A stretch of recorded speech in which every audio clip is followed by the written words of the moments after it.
Hi guys, good morning. Look who's back in the office. Somebody went to Lowe's and got a bulb.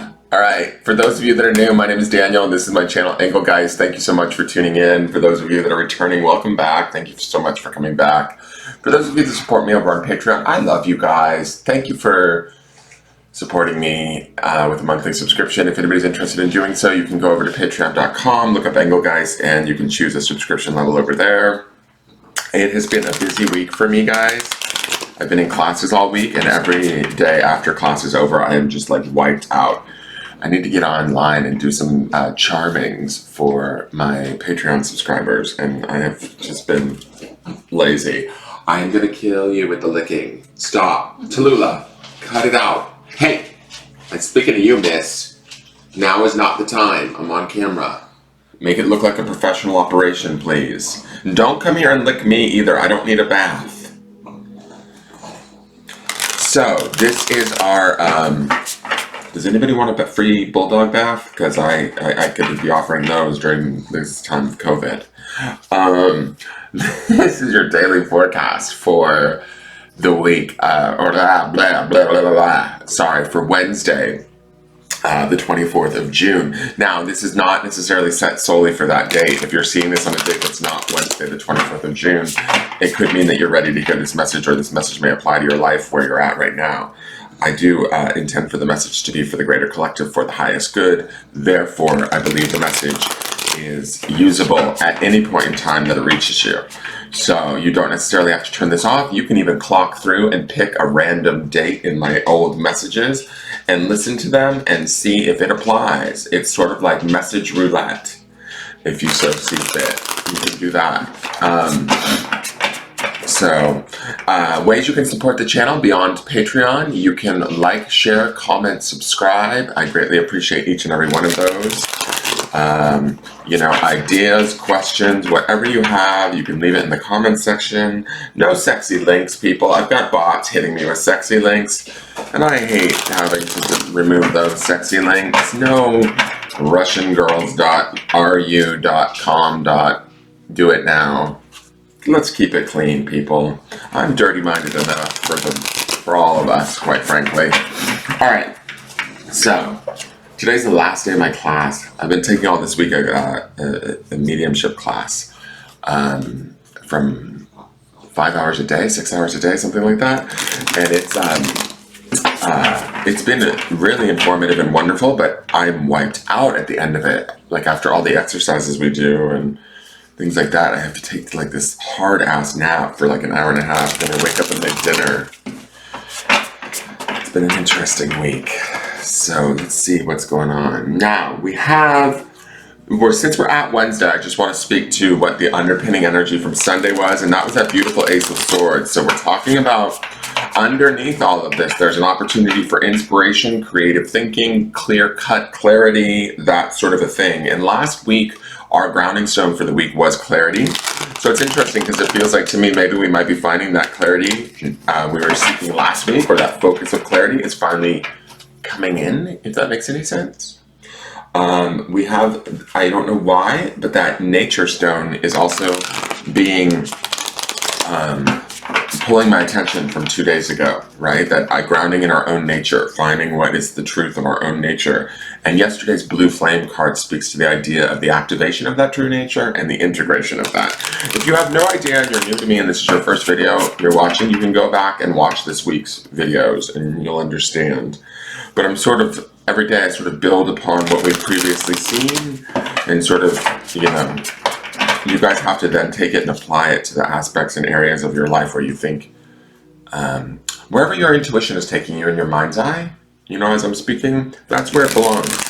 You need to trust that. All right, so let's see what we got going on. Okay, that's interesting. Hello, Four of Swords. Bam. Solitude and healing. Now, the Four of Swords, if I remember correctly, we have a meditative sort of being here. Okay, do you see him there? The Four of Swords, if I remember correctly, is the one where I'm thinking of the traditional Rider-Waite, where he's sort of in that tomb resting, like actually literally sleeping. And fours to me always represent the bringing about of stability, right? Because I always think of 4 legs on a table, and like sort of the fours to me bring that, you know, 4 of Wands, even 4 of Cups. It's sort of that idea of stabilizing either whatever realm we're in. This is the realm of the intellect. We have that Ace of Swords, right?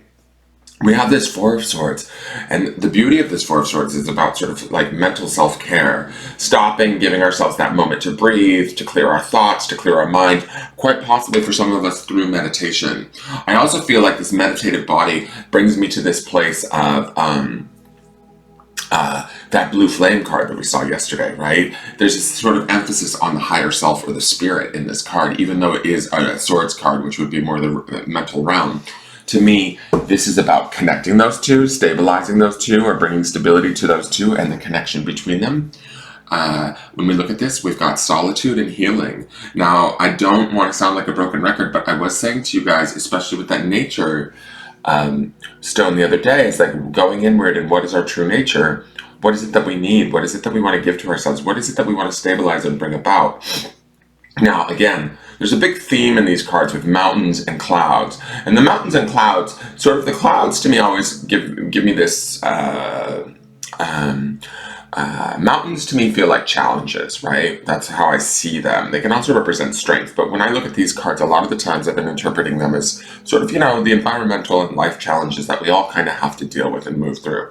The clouds to me can sometimes be also those challenges, but they're also sort of that inability to sort of see forward, that inability to sort of plan for the future, that inability to kind of feel like we know where we're heading and how to get there. And I think that that's part of what's going on right now, not only for everybody personally, but it's also going on for us as a, you know, a shared experience, right? Just with the things that are going on in the world, the struggles that we're dealing with, all of that sort of stuff. It's really making people, those of us that are aware, are questioning our position. We're reassessing. We are questioning our relationship to the world around us. I hope we are. If we're not, and we have clarity and we know where we stand, that's great. But standing in that space might be difficult for some of us, if that makes sense. For those of you that are like sort of stuck in the old ways, or, you know, not budging, not wanting to change, not wanting to create anything more, or bring any more sort of positivity, there are people that are stuck in that vibration too. They want to hold on to the old ways or whatever. Those people are struggling, right? They're definitely in the clouds. They're fighting against it tooth and nail. They're having a much harder time. To me, this feels like even amidst sort of the cloudiness or the unknown, we can find peace. We can find solitude.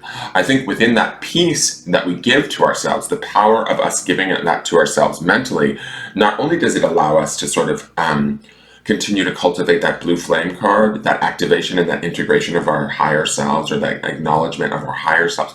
It also gives us the opportunity to sort of heal ourselves. Remember, yesterday's stone also was the love stone. Giving ourselves that love is a really powerful thing to do right now, right? For not only ourselves, but also for the rest of the world. When we do that for ourselves, we kind of all inadvertently show others how to do it for themselves, right? So I think that there's a power within that. And I think that this idea of this solitude or going inward, because that's always like the Four of Swords, this going inward and this reflection. I've been on this internal GPS thing for a couple of, I want to say like at least the month of June, since we're working with these cards. I really feel like these cards are pulling me towards this place of we're going to have to let go how we operate in the world.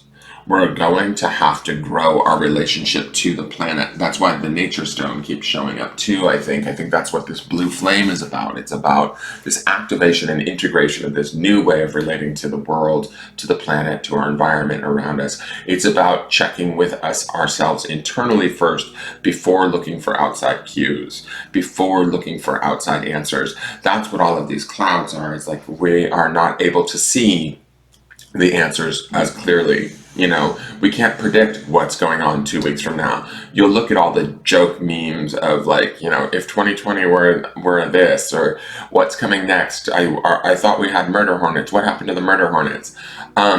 Yes, we can joke about that, but the truth is it's really shook our foundations. It's really shook our ability to feel secure and safe. And I think that the reason why that's getting shook for us as a collective is because it's forcing us to find that stability, that security, that dialogue, that connection from within.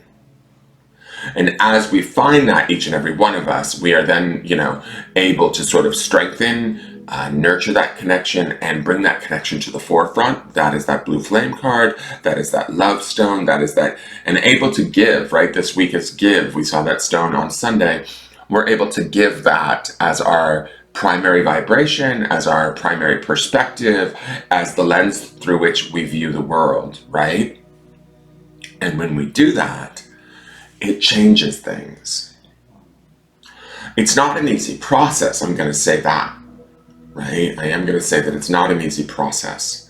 It requires work. It requires inventory. I mean an inventory of self at maybe our deepest levels, our emotional levels, our mental levels, our spiritual levels. What do we feel? What is working? What is no longer working? What needs to be let go of? What is standing in our way? What is helping us? It's like looking at all of this stuff. It can get exhausting. So this Four of Swords says to me that today is okay to sort of stay with the process, yet also be kind to yourself, right? Give to yourself on this day. That love stone from yesterday, I don't want that energy to ever leave you. That love stone is something we can always ground in and come out a winner, right? So emanating from that place of love or from that place of healing, right? Because we have this healing aspect to this card too, this solitude and healing. If that's our focus today, that in and of itself is powerful and beautiful. And whatever we can't see or whatever we can't answer right now, it can wait for a moment. Remember, we have that Ace of Swords underneath this Four of Swords. So to me, we have this inspiration and this stability kind of working together to hopefully transform how we're perceiving things or looking at things or thinking about things. Now let's see what the Starseed Oracle has to say. You're also, this is a rather broad message, but I'm saying that any situation, specific situation where you're feeling beleaguered, anxious, tired, overwrought, worried about, it's time to give yourself that solitude, that peace, that healing around that said situation by trusting within yourself that the answers will come. This is that 9 of discs that we saw yesterday where I was saying the discs lay out as we take each step, right? And then again, this is that idea of taking each step in a more present time space requires us to know ourselves better. It requires us to have a better awareness of who we are and what we're capable of in any given moment. That's not normally how we've been living up until this point. Most of us have been either reminiscing about the past and tripping on the past, or planning for the future and not very much being in the moment. These cards to me feel like this is that internal GPS of getting in the present moment, having those discussions with ourselves, and understanding how to like intuitively navigate whatever that situation may be for us. If it's, you know, troubles at work, or if it's, you know, fears around going to work in today's world, or maybe it's fears around the racial issues that are happening in this country and where you may stand on it. Or where others stand on it, for that matter, you know. But this is about giving yourself that space to go inward and find those answers for yourself. Now let's see what the Starseed Oracle wants to add to this.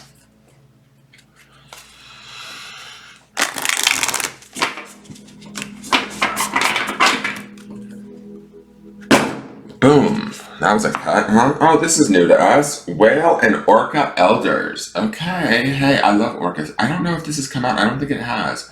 Share your song, frequency of sound, diving deep, guys. Do you see that? All right, what was I just talking about? About going inward. All right, so Whale and Orca Elders. Before I even read, I will read this out of the book for you guys, just because it's a new card to us, and I'd like to at least do the definition once. But to me, I'm just going to talk about, all right, me as a child, I used to go to the library. This is a little story time I'm going to share with you. I used to go and check out books on whaling, and I used to bring them home. It had to be before 3rd grade. It was like 3rd grade or lower, like maybe 2nd grade. I used to go to the library at school and I would get books on whaling. I don't know where I learned about whaling, but I used to go and I would get them and I would bring them home. I would check them out. I would bring them home and I'd open them up and I'd look at all the pictures and I would cry. And my mother would yell at me and she'd be like, why do you bring these books home? They upset you so? I don't understand. And I would turn to her and I'd say, because somebody has to cry for these whales. Sensitive kid that I was, right? But what I feel like, I've always been connected to whales. When I was a little kid, I wanted to be an oceanographer. I never quite got there, but that's okay. I'm doing other stuff. I'm working in the ocean of spirituality, I guess. To me, whales have these sort of infinite, like, intelligence in this strange way. They're these huge, they're the most giant mammals on the planet, yet they're also one of the most gentle. Their intelligence, their familial bonds are strong, deep, and like last entire lifetimes. The pods don't necessarily part or break away. We have a lot to learn from the whales, right? And when we talk about whale and orca elders, another story time. I'm going to share this. I don't know if I've shared this with you guys on the channel before. One time I went to a place called Marine World Africa USA in California when I was a little kid. Again, this was around, oh, you know what? Oh, weird. Okay, I don't know if this is true, but I feel like this is a thank you for crying from those whale books. I got pulled out of the audience and I got to go out onto the platform, and an orca slid up onto the platform out of the tank during the orca show, and I got to pet him.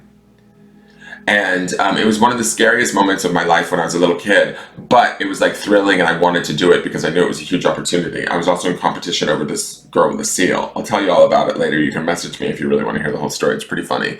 But I had the opportunity to pet an orca. What I just sort of realized is I'm not sure if me crying over the whales put me in affinity with the energy of the whales, which is what pulled me out of the audience and got me onto the platform to be able to pet the orca.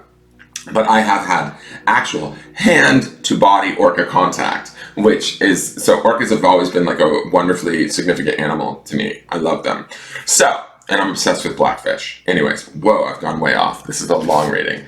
But when I talk about this, to me it feels like pulling that intelligence, that connection, that peacefulness. That's what we see in this Four of Swords, guys. That's this sort of like calm, connected, grounded, yet sort of flowing through the emotions of stuff, right? The whales rule the oceans or the waters, right? To me, so it would be about being at peace with our emotions, being at peace with what's going on around us, and continuing to sort of tap into our more cosmic intelligence around that. Let me get my glasses. Shit.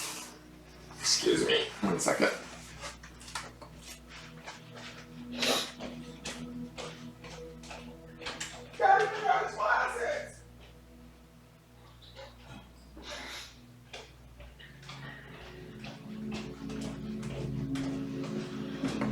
Okay, sorry, I forgot my glasses. So, I really like these two cards paired together. I also want to say this. I see this funny, like there's this pinkness of this card and then this blueness of this card. We got baby pink and baby blue. I feel like there's a nice balance between masculine and feminine happening, even though there's not really a sex to either of these cards. To me, it feels like the balancing of the energies, or the bringing in and the balancing of the energies, that would also be this Four of Swords energy, is bringing that solitude and that balance in within ourselves, if that makes sense. So let me go to the whale and the orca elders. And share your song, frequency of sound, and diving deep. And again, diving deep is about going inward, right? Sharing our song is about what is our true nature. What is that love card? What do we have to give? These are all the grounding stones of this week, guys. So the messages are here, I believe. I hope that I'm making sense. The whale and orca elders are benevolent cosmic beings here to anchor a frequency of love onto the planet. Yesterday was the love stone. To harmonize it with their song. As they weave around the oceans, they do so much more than any of us know. Their physical presence affects Earth's magnetic field, and their harmonics call us to wake up and remember our own soul's song. I love that. Looking into the eye of a whale is something you'll never forget. Whales see into your very being, and in an instant you're changed forever. They see beyond the physical, the woundings, the identity, the personality, the story. They see right into your soul. And that soul is that blue flame card that we're talking about, guys. If you pull this card, you're being called to surrender to your deepest truth and share it with potency. To bow to who you truly are, to stretch your heart wide and enough to hold it all. Leave your fears, doubts, and baggage at the door, to question any part of you that doesn't feel good enough. The Whale and Orca elders want you to give others, again that word give, which is the underpinning of the entire week. The Whale and Orca elders want you to give others the privilege of seeing who you truly are, and for you to see the same in other beings, to drop your hang-ups and personality flaws and get busy revealing the unique note your soul came here to sing. I love that. Allow the song that echoes in the 4 chambers of your heart to emanate in all 4 directions. Peel back the layers of suffering and pain and reveal to others your soul's true song, and endeavor to see the soul of all of those that you meet. And here's the Starseed Soul Inquiry. How are you being called to share your soul's unique song? That's beautiful. All right. That can all be found through this 4 of Swords, guys. And remember that Ace of Swords is underneath this, so we may find that song within us through this activation and integration of connection to the blue flame or to our own spirit that enables us to find that song and to feel inspired to share that song. And that's that Ace of Swords energy that we see in the midweek. All right, let's see what our grounding stone is for the day. Drum roll, please. Oh, okay.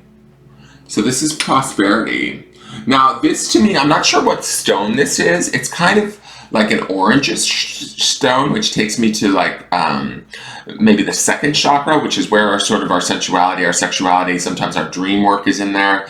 The idea of prosperity, though, is building our own prosperity for ourselves through this love, giving ourselves that prosperity first, and then being able to in turn give it and share it with others.